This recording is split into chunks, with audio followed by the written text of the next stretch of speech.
and welcome to the 64 doors. Today we're going to open door 30, and this is the archetype of the fire starter. In the I Ching, it's made up of 2 trigrams of fire, and we're going to start with the body graph and see how the cross is built. So right now we have the sun in Aquarius in gate 30, we have the earth in Leo in gate 29, and the design part of the cross is 14 and 8. So everybody who's born in this week, in this transit, have this same incarnation cross. And it's a cross of contagion because it's a powerful cross and it's kind of contagious. So the 30 is about the desire to have an experience. And then the 29 is the commitment to that. The 14 is the energy. And the 8 is to do it in your own unique style. So when you have those 4 gates, it's basically whatever you do, other people get excited about it and want to kind of follow you in that endeavor. We can also see, when we look at it in the body graph, that the 30th gate is an emotional gate, and it meets the 41 in the root center. And if you remember, we were in the 41 4 transits ago. That is the start codon. That's the gate that starts the rave year. So we have now gone through the 19, the 13, the 49, and we're in the 30th. And if you remember from the 41, this is the channel of recognition and the sign of focused energy. So the 41 is about the intention and the dreams that we have for the new year that is starting. And then the 30th is that kind of the emotional drive to have experiences, to actually the human way of having desires and of making them come true, and about learning more and becoming more. So it's actually a channel that fuels evolution. And in the low frequency, it stays a kind of a desire, a daydream, something that doesn't come through, either because we are too passive to actually make it happen, or because we're too fiery, so we're burning ourselves out before it can manifest.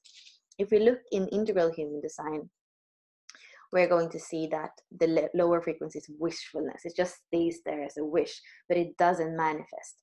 And we call the gift frequency daring, because it is daring to have that commitment. And the daring is also a focus of, this is the dream I want to make come through. Because if we focus on all the dreams, we're going to burn out as well before it can happen. So to daring to commit wholeheartedly to one dream at a time. And that also takes us back to looking at the programming partner.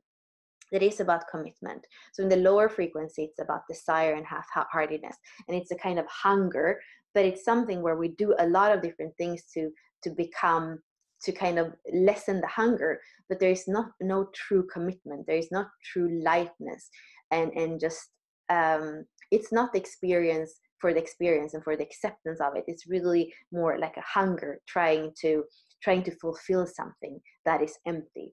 I would say that the 30th gene key has a lot in parallel with line 3 in the hexagram structure. Line 3, as we know, is the solar plexus center, is that fire of desire in the solar plexus.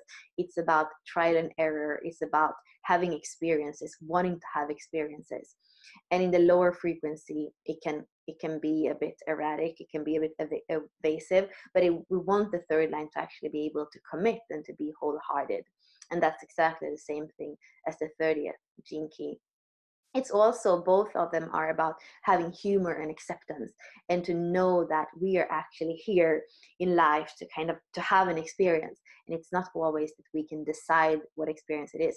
Sometimes it's going to be much better than we thought, and sometimes it's going to look quite tragic.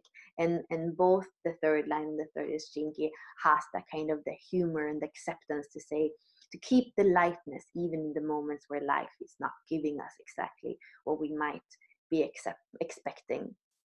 And if we look at the codon ring, it's a codon ring of purification.